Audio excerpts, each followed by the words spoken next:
we are really in the future.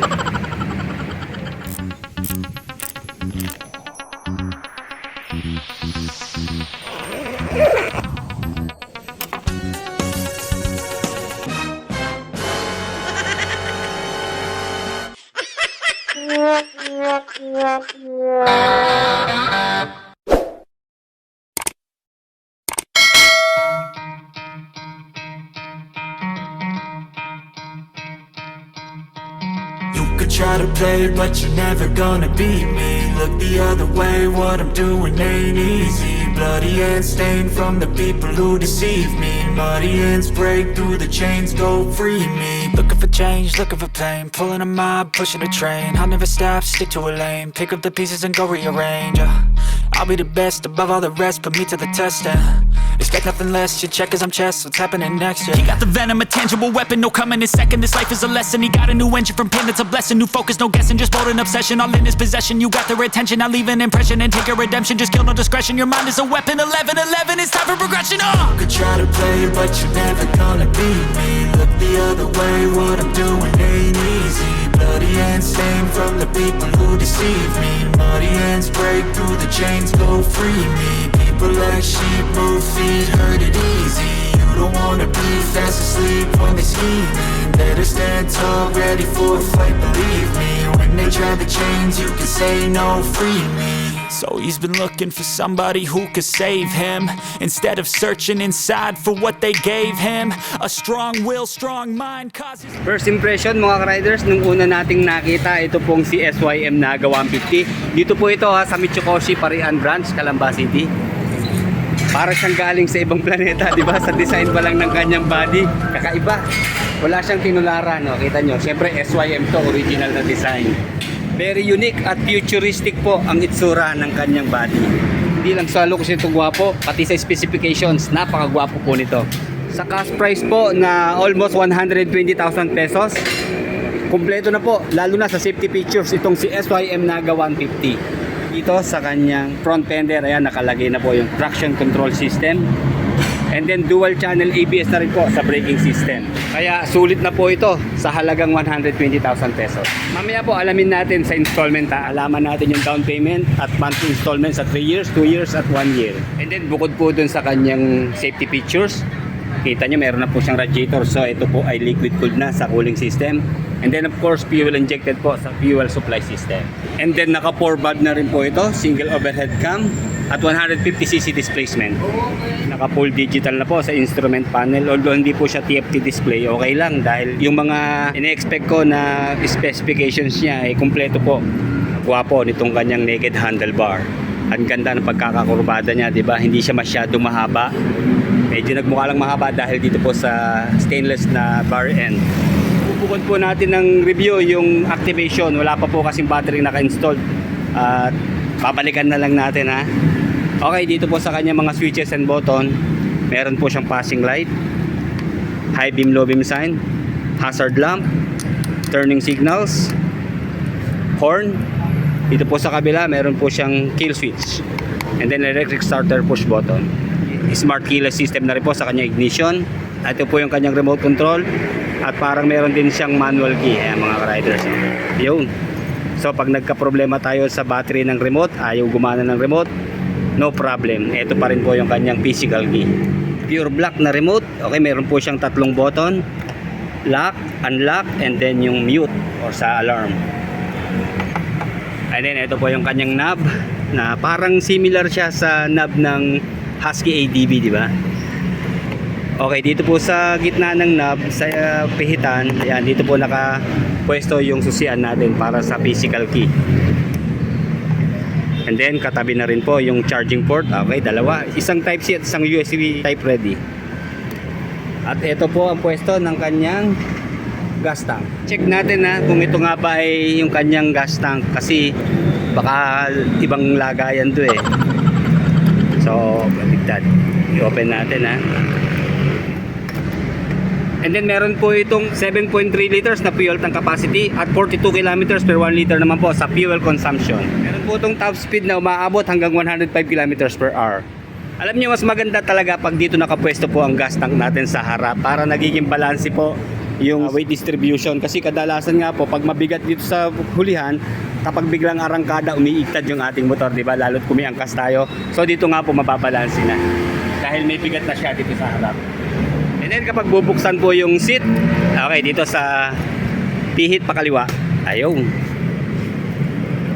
Wala stick. Ang lapad po ng kanyang under seat storage. Okay, dito meron siyang takip pa yata para sa gas tank. Hindi, emblem pala ito.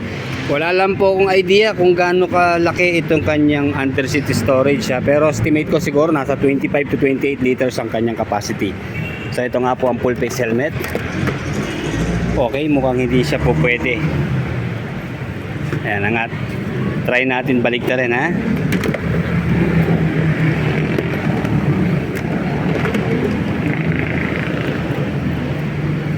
Okay, alanganin po. Last try. Mukhang hindi talaga pwede. Ayun, pwede po. Ayan, pasok pala. Ayan, pabaligtad. Ayan, naglock na siya, oh. So pabaligtad po palang lagay. Ayan, ganyan po ang pwesto, ha. Full face po ito na size medium lang. Pero pag XL, tingin ko ho, medyo angat. And then tignan natin yung quality naman po ng seat cover. Okay, kahit naka single tone lang siya, okay lang. Ang ganda nung kanyang single stitch na kulay gray, oh. Then di siya madulas, oh. Magaspang po dito sa rider seat.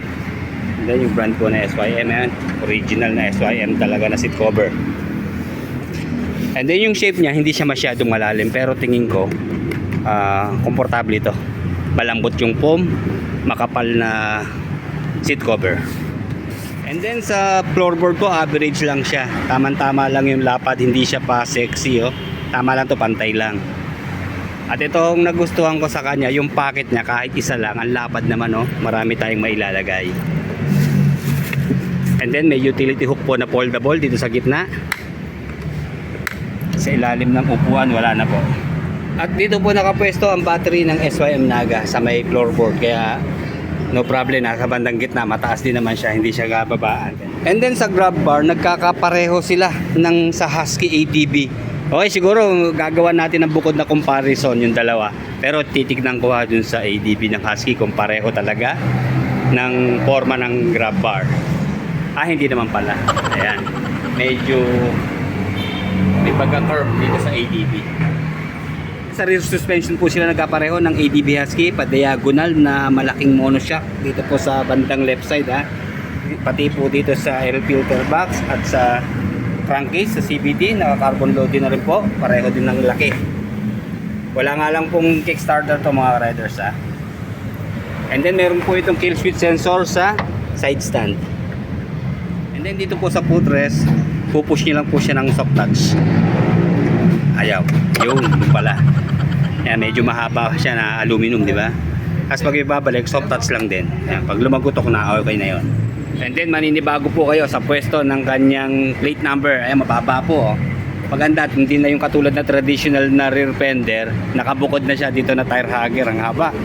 Ayan, dito na po nakalagay yung kanyang turning signals na LED, hindi po flexible, ha.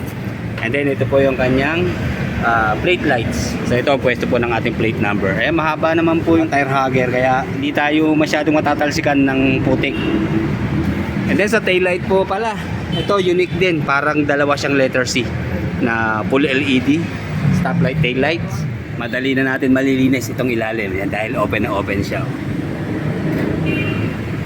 Dito po sa stock na muffler, pareho din po sa Husky ADB. Parang medyo triangle po yung kanyang shape. Then plastic na heat guard. Then medyo maiksi lang po yung kanyang muffler. And then 1 liter po ang engine oil capacity. Dito po sa headlight, kala ko projector lang po siya, pero hindi, LED lang po ito. And then panalo rin sa DRL mga riders. Ang ganda ng pwesto, para siyang kilay dito. And then nakabukod nga po yung kanyang turning signals dito sa taas, non-flexible pero LED. And then maliit po na visor na black. Telescopic fork na front suspension. And then dito po sa front tire, meron po itong size na 120 by 70 by 13 CST tire na tubeless po. And then sa mga wheels po glossy black, wala nang decals design. And And then dito po sa front brake, naka single disc na meron pong dual piston caliper, and then equipped na rin po ng ABS dito sa front. And then dito po sa rear tire, meron po itong size na 130 by 70 by 13. And then ayan po yung kanyang single disc, almost nasa gitna na ng kanyang wheel. And then single piston caliper na meron na rin pong ABS. Yun lang mga riders, medyo may kabigatan po to dahil tumitimbang po to ng 144 kilos sa wet weight. At medyo mataas din po yung kanyang seat height, nasa 800mm.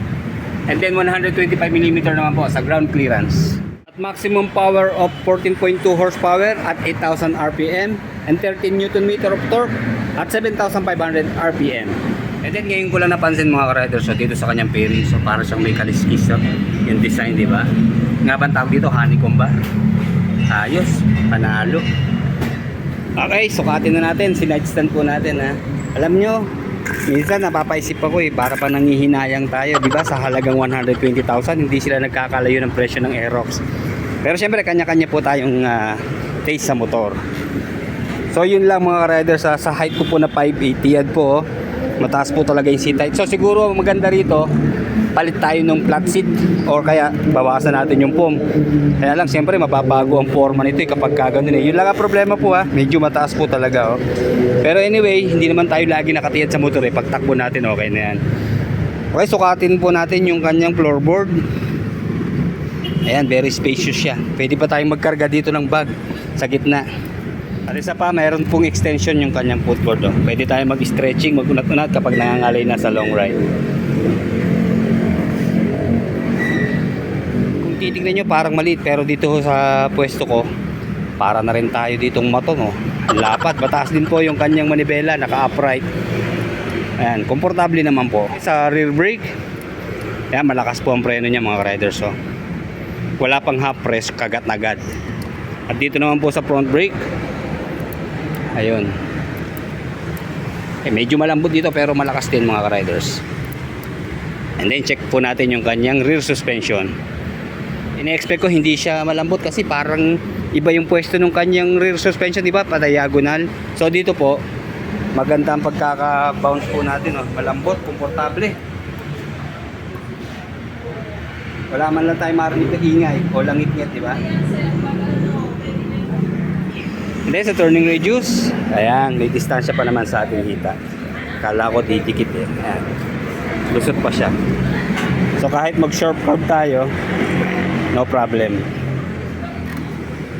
At dito kita nyo, may space pa siya. Kahit may pocket na, dito yung kanyang gas tank. Maluwag pa rin.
Pala available po sa apat na kulay itong CSYM Naga 150. Ito nga pong gray. Meron din po itong black, white, and green. Okay, i-update na po natin ang presyo na itong CSYM Naga 150. Ngayon po ay Rizal Day, December 30, 2025. Dito po ito sa Michikoshi, Parian Branch. So nandito si John Lloyd. Ayan, i-assist niya tayo para sa presyo. Sir, good morning. Shout out. Ano yung hawak niyo, sir? Bali ito sa mga previous natin Okay. Siyempre unang-una sa helmet, ganun pa rin naman kahit saan naman. Makoto helmet, yes, sir. Makoto helmet po yan, matibay naman. Yes, sir, inform mo nga kami, magkano na ba ang cash price ng SYM Naga 150? Yan po, sa Naga po 150, cash price po natin ay 119,900. Ngayon sa installment po, kung 15,000 po yung tayo magda-down payment, ang installment po siya ay for 1 year ay nasa 11,400. Ngayon kung 2 years po, meron tayong 6,663. Then kung 36 months po or 3 years, meron tayong 5,084 monthly. Then dun po sa mga yan, 1 year, 2 years, and 3 years, meron tayong elevated na 300 every month. Sa mga gusto kong mag-inquire dito po sa aming branch, sa Mitsukoshi National Highway, Parian, Calamba City, katabi lang kami ng Shell.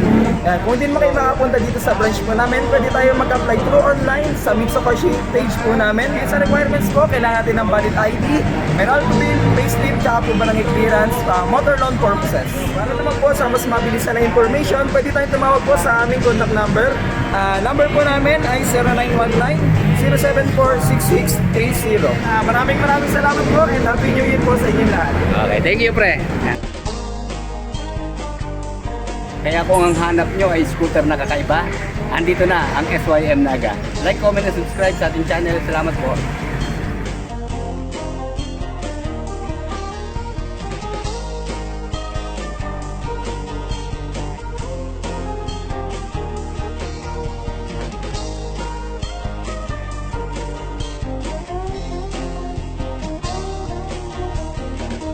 Lumiit man bigla, araw o ulan.